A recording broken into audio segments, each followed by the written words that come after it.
کا تصور کھڑا نہیں ہو سکتا، جہاں کسی کا تخیل کھڑا نہیں ہو سکتا، لیکن امتحان کیا لیا؟ اب بلال کو دیکھو، بلال کو امتحان، بلال اذان پڑھو، اذان نمبر 1، سب سے اونچی جگہ کعبہ اور سب سے بہترین نغمہ اذان، ٹھیک، سب سے بہترین جگہ پر سب سے بہترین نغمے کے لیے بلال کو کہا۔ اب بلال پوچھنے لگے کہ یا رسول اللہ، اذان دینے کے لیے کعبے کی طرف رخ کا ہونا ضروری ہے، اذان دینے کے لیے رخ کہاں ہونا چاہیے؟ کعبے کی طرف۔ میں تو جنگوں میں اذان دی، کعبے کی طرف رخ کیا، مدینہ شریف میں اذان پڑھی، کعبے کی طرف رخ کیا، تہامہ کی وادیوں میں اذان پڑھی، کعبے کی طرف رخ کیا، ہر جگہ امن میں، جنگ میں، جہاں جہاں اذان پڑھی کعبے کی طرف رخ کیا۔ غریب پرور بندہ نواز، بلند کرنے والے سرکار، آج آپ نے کعبے کی چھت پہ کھڑا کیا، اب میں رخ کدھر کروں؟ میرا رخ کدھر ہوگا؟ حضور نے امتحان لیا، تیرا دل جدھر چاہے۔ بے نیاز رسول نے، بے نیاز خدا کے بے نیاز محبوب نے، جو صرف خدا کے نیاز مند ہے، باقی کسی کا نیاز مند نہیں۔ اور بلال، تیرا دل جدھر چاہے ادھر رخ کر لے، آج تیرے اذان پڑھتے۔ بلال نے کہا اب کدھر کیا رخ کرنا، اب کدھر اور کیا رخ کروں؟ اتنی ترقی مل گئی ہے تو جس کے صدقے میں ترقی ملی ہے، رخ تو ادھر ہی ہوگا، رخ تو ادھر ہی ہوگا۔ اور بلال نے کہا جب کعبے کے کعبہ نے مجھے کعبے پہ چڑھا دیا اور میری ترقی کا راز صرف یہی ہے جو کعبے کا کعبہ ہے، تو سب سے رخ پھیر سکتا ہوں، آمینہ کے لال سے رخ نہیں پھیر سکتا۔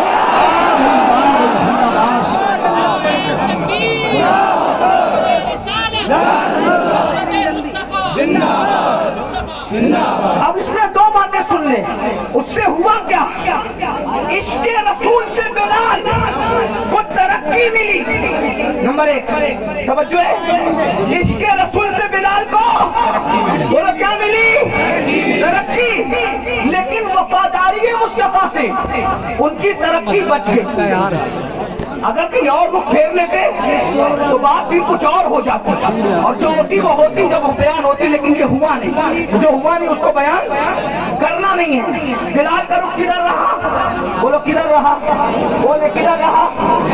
اب میری سن لو، آپ اور ہم ذلیل کیوں ہیں؟ آپ ہم رسوا کیوں ہیں؟ آپ ہم برباد کیوں ہیں؟ آپ ہم تباہ کیوں ہیں؟ آپ ہم گالیاں کیوں سن رہے ہیں؟ آپ کے ہمارے گھروں پہ بلڈوزر کیوں چل رہے ہیں؟ وجہ ایک ہے، بلال کعبے پہ چڑھ کے بھی نبی کی طرف سے رخ نہیں پھیرا، بلال کعبے پہ چڑھ کے بھی نبی کی طرف سے رخ نہیں پھیرا۔ اور تم ڈاکٹر بننے کے بعد نبی سے رخ پھیر لیے، انجینئر بننے کے بعد نبی سے رخ پھیر لیا، مالدار بننے کے بعد نبی سے رخ پھیر لیا، 3 ٹائم کا اچھا کھانا کھانے کے بعد نبی سے رخ پھیر لیا، قیمتی کپڑے پہننے کے بعد نبی سے رخ پھیر لیا۔ بتاؤ وہ کعبے پہ چڑھ کے اتنے اونچے پہ بھی نبی کو نہیں بھولے، اور ہم ان ساری گندگیوں کے اندر، گناہوں کی گندگیوں کے اندر اپنے نبی کو بھول گئے، اور مال کی محبت میں، کپڑوں کی محبت میں، ڈگریوں کی محبت میں، تجارتوں کی محبت میں اپنے نبی سے ہم نے اپنا رخ پھیر لیا۔ تو نبی سے جو رخ پھیرتا ہے تو اس کا کیا ہوتا ہے؟ جس سے جو نبی سے رخ پھیر لیتا ہے، خدا کی رحمتیں اس سے اپنا منہ پھیر لیا کرتی ہے۔ اب پتہ چلا میرے آقا علیہ السلام کے دیوانوں، بلال تو کعبے پہ کھڑے ہو کے بھی نبی کو بھولنا نہیں چاہتے، اور ہم نبی پاک کو بھول گئے۔ بتاؤ ہم نبی پاک کو کہاں یاد کرتے ہیں؟ ہم گانے تو گاتے ہیں، نعت نہیں پڑھتے، 3 گھنٹے کی فلم تو دیکھتے ہیں، حضور کی سیرت نہیں پڑھتے۔ میرے بھائیوں، ہمارے نبی سے بڑا عظمت والا کوئی ہے؟ ہمارے نبی سے بڑا بزرگ کوئی ہے؟ ہمارے نبی سے اعلیٰ کوئی ہے؟ ہمارے نبی سے افضل کوئی ہے؟ اللہ کی مخلوق میں بھائیوں ان جیسا کوئی ہے ہی نہیں، اللہ کی مخلوق میں ان جیسا کوئی ہے ہی نہیں۔ آپ کو بتاؤں یہ سارے نبی نبی ہو کر بھی ہمارے نبی کے امتی ہیں. سارے نبی ہو کر بھی ہمارے نبی کے امتی ہے. اور ساتھ میں کیا، جو نسبت امتی کو نبی سے ہوا کرتی ہے، جو نسبت امتی کو نبی سے ہوا کرتی ہے، وہ نسبت سارے نبیوں کو میرے نبی سے ہے. یعنی سارے امتی کس کے نیاز مند ہوتے ہیں؟ اپنے نبی کے. تو یہ سارے انبیاء جو ہیں وہ کس کے نیاز مند ہیں؟ میرے نبی کے.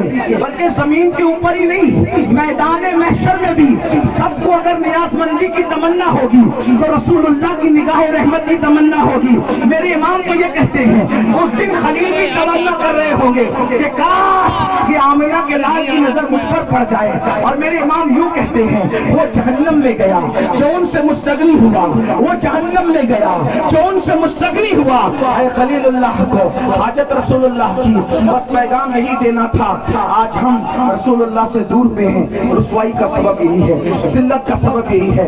ہمارے بچے، ان کا ایمان اور عقیدہ ہم محفوظ نہ رکھ سکیں گے اگر ہم حضور سے لوگوں کو جوڑنے میں ناکام رہے. میرے بھائیو، اس لیے اس قرص کا پیغام یہ ہے، اپنے بچوں کے سینوں میں عشق رسول خود کے سینوں میں پیدا ہوگا تو بچوں کے سینے میں مائیں اور بہنیں موجود ہیں. اپنے بچوں کے سینے میں عشق رسول. اور کیسا عشق رسول؟ اگر آپ سننے کے لیے موڈ میں ہیں تو میں ایک بات آپ کو سنا. کیسا عشق رسول؟ ہمارا عشق رسول یہ ہے کہ اگر الصلاۃ خیر من النوم بول کر ہمیں مسجد بلایا جائے تو عشق رسول ہمارا اتنا کمزور ہے کہ ہمارا عشق ہمیں محلے کی مسجد میں بھی نہیں لے جاتے.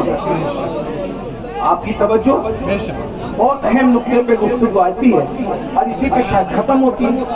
آپ نے سننے کے لیے ہمت دکھائی تو میں بھی کچھ بولنے کے لیے ہمت دکھا رہا ہوں، ورنہ میں تو ختم ہی کر رہا تھا. توجہ آپ کی. اذان کی آواز سن کر جو محلے کی مسجد تک نہ لے جا سکے اتنا کمزور عشق، پھر وہ جنت میں کیا لے جا سکے؟ اصل میں عشق کمزور نہیں ہوتا، عاشق کمزور ہوتا. ہاں، جو اتنا کمزور عاشق ہو کہ وہ اذان کی آواز سن کے محلے کی مسجد تک نہ جا سکے، وہ کبھی بھی جنت تک اس کا عشق اس کو نہیں لے جائے. کس کا عشق جنت تک لے جائے گا؟ میں نے کہا وہ جو نبی کی آواز کو سن کر، نبی کی آواز تو نبی کی آواز ہے، بلکہ نبی جس کو مقرر کرتے آواز سننے کے لیے، وہ اس آواز کو سن کر پہلی رات کی دلہن کو چھوڑ کر مسجد نہیں آتا بلکہ سر کٹانے کے لیے میدان میں آ جاتا ہے. دیکھ رہے ہیں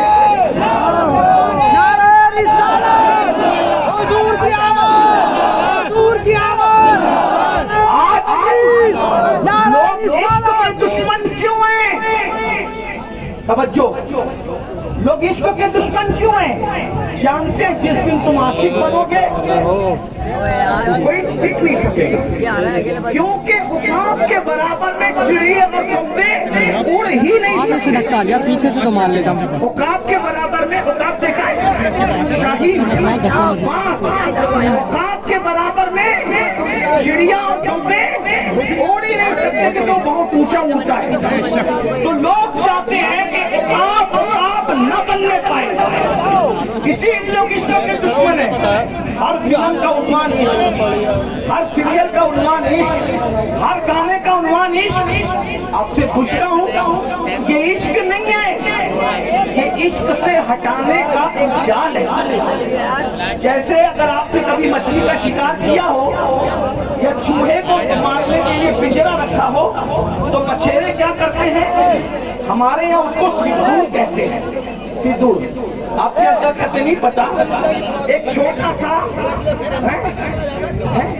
نہیں، ایک کیڑا ہوتا ہے، بہت باریک سا پتلا سا کیڑا ہوتا ہے، کیسا کہتے ہیں ہمارے کو، سندور کہتے ہیں. وہ مچھلی کو بہت پسند ہے.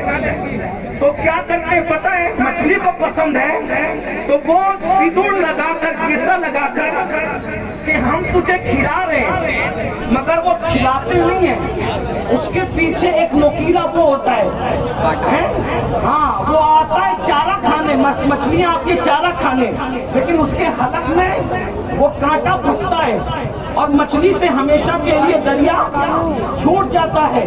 یہی ہے نا، بہت قیمتی بات ہے، ضائع کرنا ہے آپ ضائع کرو ٹانڈا والے، آپ کی مرضی ہے۔ ہم جیسے فقیر بہت دنوں تک آپ کو اس طرح جگا نہ سکیں گے، اس لیے کہ زندگی کا بھروسہ کیا ہے، کون رہے کتنے دن، لیکن یاد رکھنا ہم رہیں نہ رہیں، ہماری یہ صدائے بازگشت تمہیں قیامت تک بے چین اور مختلف کرتی رہے گی۔ تو طریقہ کیا ہے؟ وہ گھیسا لگا کر کے کانٹا چبایا جاتا ہے اور ہمیشہ کے لیے مچھلی سے دریا چھڑوا دیا جاتا ہے اور